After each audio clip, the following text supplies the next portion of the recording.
Hi there everyone, welcome to my channel. So in this video we will talk about the history of Linux operating system. Before we start, I would like to say thank you so much to all my viewers, silent viewers, and supporters in my channel. Thank you for watching my videos.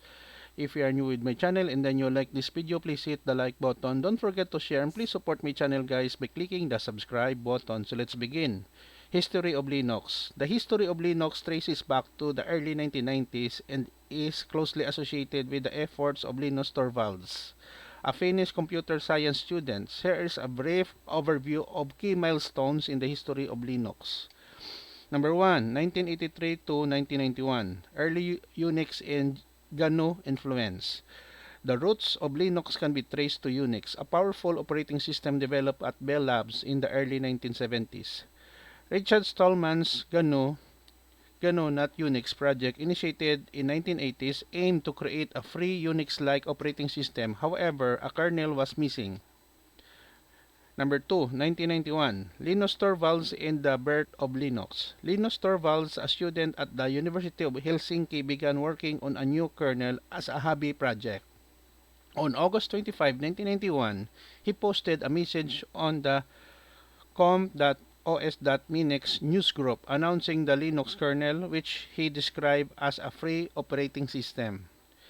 Number 3, 1992 to 1993, GPL licensing and growth.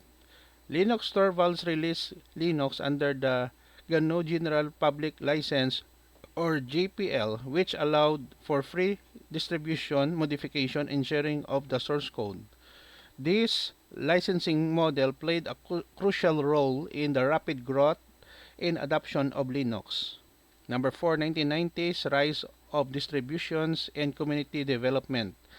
The Linux community expanded and various individuals in groups started creating distributions that package the Linux kernel with software to provide complete operating systems. Slackware 1993, Debian 1993, and Red Hat 1994 were among the early distributions. Number 5, late 1990s, corporate involvement and commercialization. Companies like Red Hat and SUSE emerged as key players in the commercialization of Linux. This period saw increased corporate interest and Linux started to gain recognition as a viable server operating system.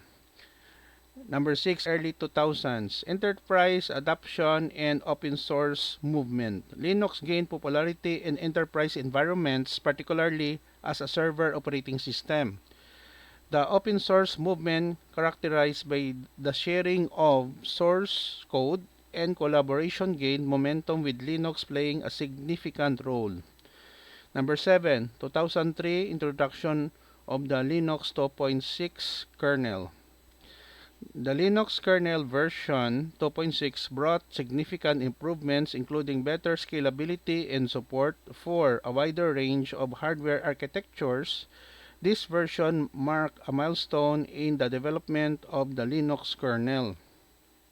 Number 8, 2010 dominance in cloud and mobile. Linux became the dominant operating system for servers, powering a large percentage of web servers, cloud infrastructure, and supercomputers. Additionally, Linux-based Android emerged as a dominant force in the mobile operating system market. Number 9, 2015, Microsoft engagement with Linux. Microsoft, historically known for its proprietary software, started embracing Linux by offering support for Linux distributions in its Azure cloud platform. This marked a significant shift in the relationship between Microsoft and the open source community. Number 10, 2020 is continued growth and evolution. Linux continues to be a critical part of the technology landscape with ongoing development, community involvement, and adaptation to new technologies. It is widely used in various domains, including servers, embedded systems, mobile devices, and emerging technologies like containers and edge computing. The history of Linux is a testament to the power of open source collaboration and community-driven development, resulting in a versatile and widely adapted operating system. Okay guys, so this is the end of my report on the history of Linux operating system. Thank you so much for watching. I hope that you have learned something new in this video. Don't forget to like, share, and please support my channel guys if you are new by clicking the subscribe button. See you in the next video tutorial guys. This is your friend Jake saying bye bye for now.